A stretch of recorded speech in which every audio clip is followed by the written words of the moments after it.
Okay, so today is 4.1b, which is absolute extreme values of functions. So yesterday we talked about finding critical points, which leads into the extreme value theorem. But today we're going to address how you find absolute extreme values. So let me talk about what that means. So in order for extreme value theorem to apply, you can find local maxes and mins of any function, even if it's not bound on an interval. But if a function is continuous on a closed interval, continuous, keep in mind it has to be continuous, so no discontinuity, jump, point, or infinite discontinuity, then the function has both an absolute max and an absolute min over that interval. So what that essentially just means is, as you can see right here, we're looking at this over a closed interval, those being our endpoints. There has to be a max and a min within that frame, okay? Additionally, the endpoints themselves can also be a max or min. So this endpoint here happens to be a minimum, good. So that's the difference between an absolute and a local, okay? So for example, if this function were not on a closed interval, this would just be a local minimum. But because it's on a closed interval, we can see that it is the absolute minimum on that interval. Does that make sense? You can't be sure of that. On this particular interval. Oh, no, you can't be sure. Wait. What if it just starts going like that? And it stops. But we see everything that the function has to do on the Well, intervals. I mean, not necessarily. Yeah. So it's just if you have endpoints, then you know it's an absolute maximum minimum. Yeah. Okay, thank you. And if they're equal to each other, are they both like actually? Yeah, well, here's the thing. Only the y value counts as the max or min. So if they have two different x's with the same y, the y value is still that minimum value. It's a zero. You see what I'm saying? Anything is All better right. than a zero. So Brandon, the reason we do know for sure is No, because I'm gonna explain one more time, and then that's it. Okay. The reason is because we don't. This right here is the whole thing from this interval to this interval. We see the whole function. But what if it just doesn't do that anymore? No. Then it's an iteration. The end. No, that's a situation. What situation? Well, we just stop doing that. There's two endpoints. We're only looking at that piece of the function that we already know. You can just not do that anymore. Brandon, stop. Okay. The right one. So, here's the procedure on how we actually find the absolute extreme values over a closed interval. So step one is we have to differentiate the function and find the critical points. So as you all know, we take the derivative, we set it equal to 0, and that is always going to be a critical point if we can find one. But in addition to that, we also need to look out for critical points that are continuous but not differentiable. So what are some examples of things that are continuous but not differentiable? Vertical tangents, what else? Two other things. Jump discontinuities. Discontinuities are not continuous, because they're discontinuous, right? I wasn't listening. That's okay. What are you talking about? So we're looking for things that are continuous, but not differentiable. Oh, cusps. Cuspans, corners, and vertical tangents. Yeah. So in addition to that, we also still have to find where the derivative's undefined. So we're not off the hook on that. We still have to figure those out like we did from yesterday. Okay, so we're looking for, mainly we're going to be looking for even over odd powers, because that's cusps and corners. Okay, so those are additional critical points to look for. And then find the corresponding y's and plug them into the original equation. And then additionally, what we learned about, in addition to everything to that, we're adding in today, we have to plug the endpoints into the function as well. Because like we learned on the last slide, one of the endpoints could also be a max or min, so we can't leave those out. Okay? So this is basically just the exact same lesson again. But you're looking at it now as max and mins and looking at the y values more so than the x. But yes, the procedures are essentially Just the the same. exact same Yeah. thing. Okay, so step one is we're looking at this function over this interval. So right away, we know we're going to have to plug the x values of the interval into the function at some point, because those, of course, could be a max or min. Now, to find the other critical points of the function, we're going to start by taking the derivative of the function. So what would be the derivative of this particular function? 4x plus 3. Good. And then we're going to set that derivative equal to 0 and solve for x. Which is 3/4. Negative 3/4, yes. Same difference. Sure. So we got negative 3/4 as one of our critical points. Now, next thing we want to look at before we go and plug any of these in, we want to identify if there's any possible spots that are non-differentiable. What type of function is this? Quadratic. Quadratic. So quadratic functions, are they going to have any cusps, corners, or vertical tangents? No. No, they cannot. That's the definition of a quadratic. They're continuous everything. So for that reason, we don't have to worry about any of those other types of non-differentiable points. So we can just move on with the ones we have. So now what we're going to do is we have to find the absolute max and min. Now the absolute max and min are based on the y values. So we're going to have to plug in the original endpoints and the critical point we just found back into the function to find their corresponding y's. So we're going to plug in -2.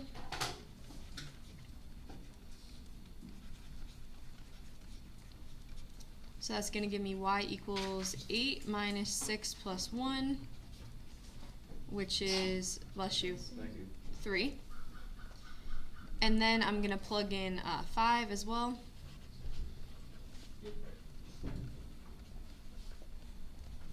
So that's 50 plus 15 plus 1, which is 66. And then I'm also going to plug in the -3/4 as well.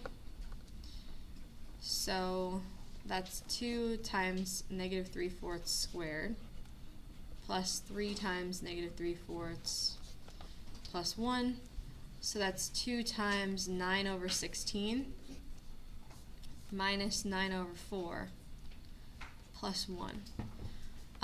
So however you want to add fractions, you guys all know how to do that by now. I'm going to cross cancel these out so I get an 8 on the bottom. So 9/8. I know that I can find a common denominator by multiplying the top and bottom of this one by 2.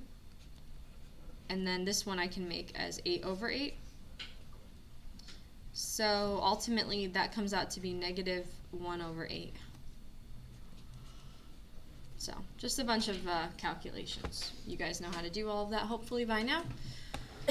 So now that we have these 3 coordinates, sometimes it will be more than 3 of course, we're going to look at these y values and determine which one's the smallest and which one's the biggest. So what's our smallest one going to be? Yeah, I meant to, yeah, max is first, is kind of weird. And then what's our absolute max? 66. So what that essentially means is if you go to graph this, you're going to see that over that interval, the highest it's ever going to go is 66. The lowest it goes on the interval is -1/8. Make sense? Yeah. Okay, perfect. All right. So next one we're going to do is this one here. We are going to have to plug in -1, and we know we're going to have to plug in 3. But we may have other values to plug in as well, determining if we have any critical points. So step 1 is we're going to take the derivative and then set it equal to 0. So derivative is going to be 2 minus, that's going to be 6/3. So can we just say it's 2? Yeah, I just know somebody's going to ask me where I got that from, so yeah. I showed where it came from. And then to the power of -1/3. So I know that I can rewrite this as 2 minus 2 over x to the 1/3. And remember, my goal is to set this equal to 0.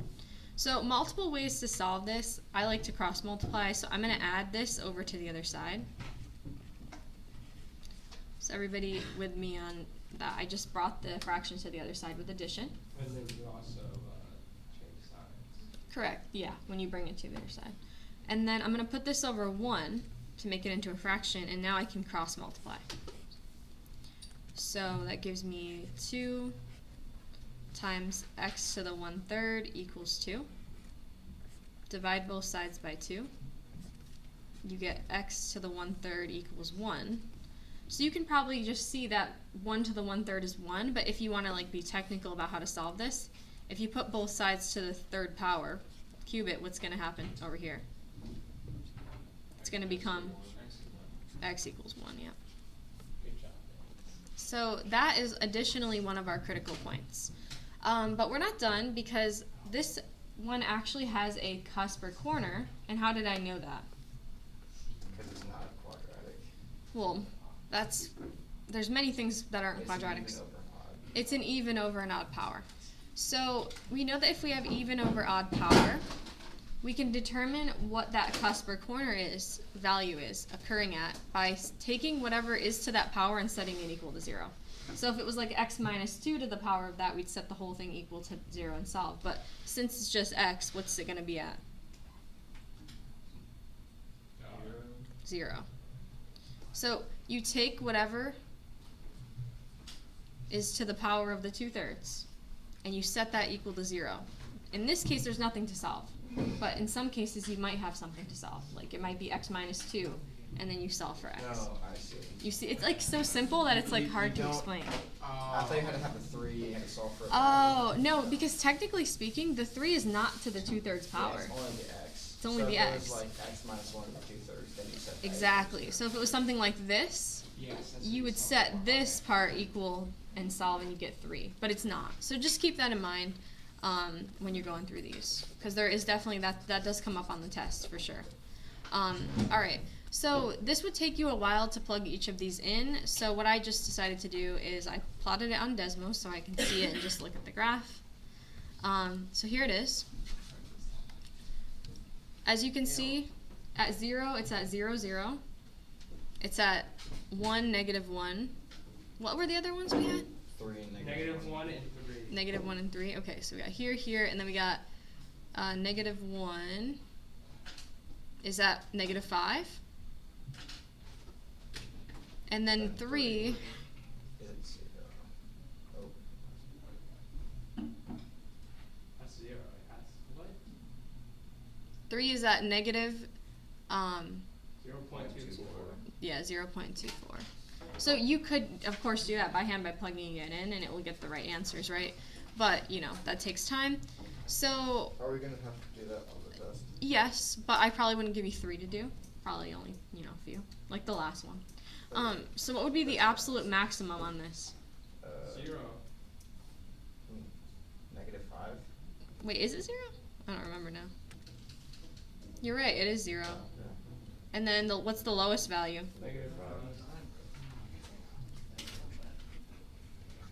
I would do game chats. It's annoying that the maximum is You're not very It throws me off too every time I do it. Do we leave it like this or we simplify it more? Can't do anything else with that. So we just Don't leave forget it like parentheses though. Hmm? Don't forget parentheses. All right, any questions about that? Nope.